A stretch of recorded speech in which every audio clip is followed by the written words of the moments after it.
silabus mata pelajaran kimia. Mata pelajarannya kimia, kelas program kelas 12 MIPA semester 1, materi sel elektrokimia sel volta. Kompetensi intinya K1 yaitu menghayati dan mengamalkan ajaran agama yang dianutinya. Yang kedua, menghayati dan mengamalkan perilaku jujur, disiplin, tanggung jawab, peduli, yaitu gotong royong, kerjasama, toleran, damai, santun, responsif dan proaktif, dan menunjukkan sikap sebagai bagian dari solusi atas berbagai permasalahan dalam berinteraksi secara efektif dengan lingkungan sosial dari alam sosial dan alam serta dalam menempatkan diri sebagai cerminan bangsa dalam pergaulan dunia. KI 3 memahami, menerapkan, menganalisis, dan mengevaluasi pengetahuan faktual, konseptual, prosedural, dan metakognitif berdasarkan rasa ingin tahunya tentang ilmu pengetahuan, teknologi, seni budaya, dan humaniora dengan wawasan kemanusiaan, kebangsaan, kenegaraan, dan peradaban terkait penyebab fenomena dan kejadian, serta menerapkan pengetahuan prosedural pada bidang kajian yang spesifik sesuai dengan bakat dan minatnya untuk memecahkan masalah.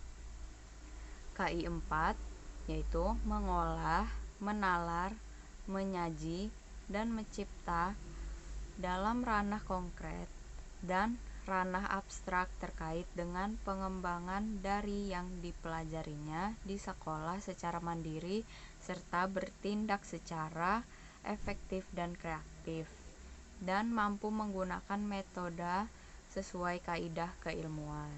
Kompetensi dasar 3.3 mengevaluasi gejala atau proses yang terjadi dalam contoh sel elektrokimia sel volta yang digunakan dalam kehidupan. 4.3 menciptakan ide atau gagasan produk sel elektrokimia. Indikator pencapaian kompetensi 3.3.1 menjelaskan fungsi jembatan garam pada rangkaian sel volta. 3.3.2 menjelaskan definisi katoda pada rangkaian sel volta. 3.3.3 menjelaskan definisi anoda pada rangkaian sel volta. 3.3.4 menjelaskan proses yang terjadi pada katoda sel volta. 3.3.5 menjelaskan proses yang terjadi pada anoda sel volta. 3.3.6 menuliskan reaksi yang terjadi di anoda dan katoda pada sel volta.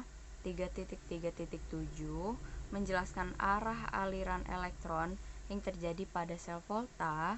3.3.8 menjelaskan prinsip kerja sel volta. 3.3.9 menuliskan notasi sel volta berdasarkan reaksi yang terjadi pada katoda dan anoda. 4.3.1 mengamati gambar dalam wacana mengenai komponen sel volta dalam kehidupan sehari-hari. 4.3.2 mengidentifikasi komponen alat yang terdaftar dalam gambar sel volta.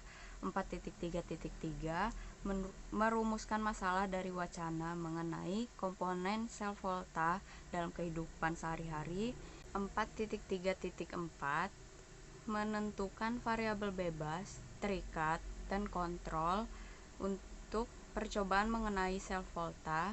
4.3.5 melakukan percobaan mengenai sel volta.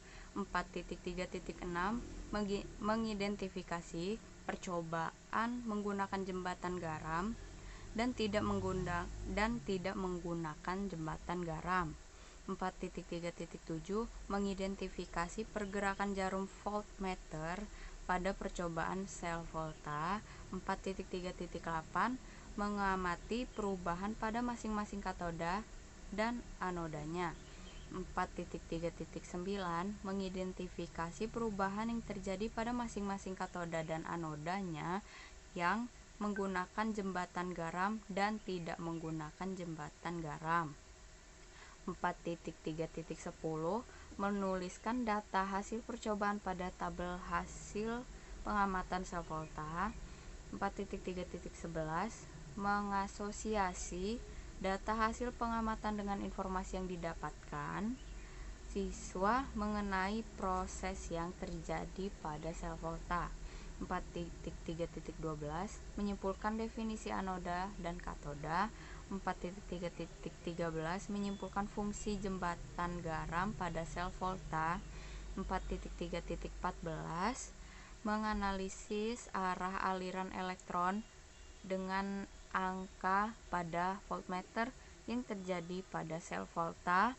4.3.15 menyimpulkan definisi voltase sel pada sel volta. 4.3.16 menganalisis prinsip kerja sel volta.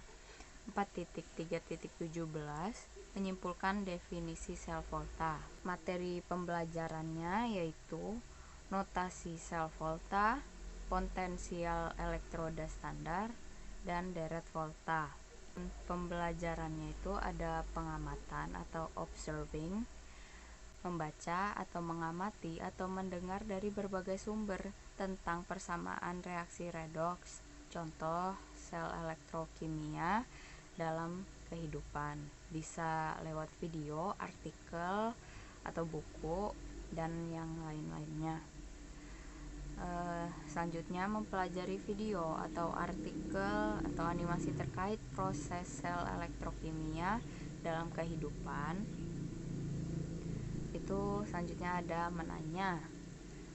menanyakan hal-hal yang berhubungan dengan bahan bacaan atau observasi, mengapa terjadinya reaksi, bagaimana reaksi terjadi, kalau elektrodanya diganti, apa yang akan terjadi, bagaimana merancang alatnya, mengapa terjadi aliran listrik, apa yang terjadi pada kedua elektroda, dan yang lain-lain. Selanjutnya menanyakan hal-hal yang berhubungan dengan bahan bacaan atau observasi. Bagaimana memprediksi reaksi terjadi atau tidak dalam sel? Apakah dihasilkan potensial bila elektroda dipertukarkan?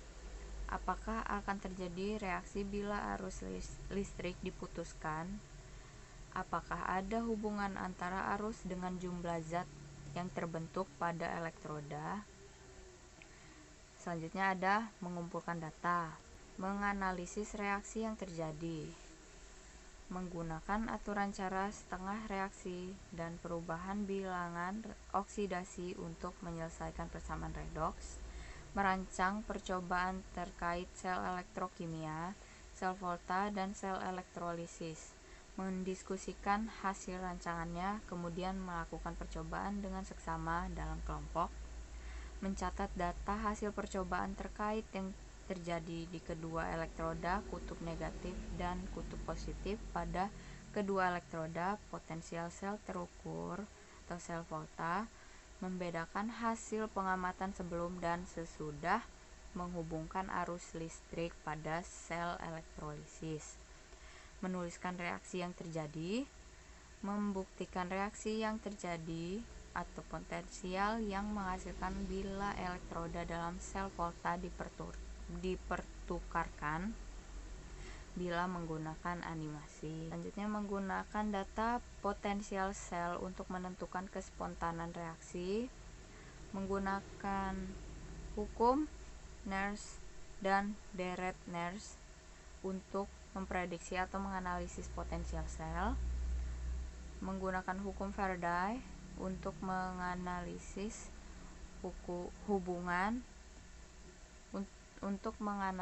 hubungan antara arus listrik yang digunakan dengan jumlah hasil reaksi yang terjadi. Selanjutnya ada mengasosiasi, yaitu menyimpulkan bahwa dalam sel elektrokimia melibatkan reaksi redoks, menyimpulkan karakteristik sel elektrokimia, menuliskan notasi sel elektrokimia, menyimpulkan kespontanan reaksi berdasarkan hasil, analisis terhadap data pengamatan dan berbagai sumber, menyimpulkan hubungan antara arus dengan jumlah zat. Selanjutnya, hasil reaksi dalam proses elektrolisis, berlatih menentukan kespontanan reaksi elektrokimia berdasarkan data potensial reduksi atau oksidasi dan deret.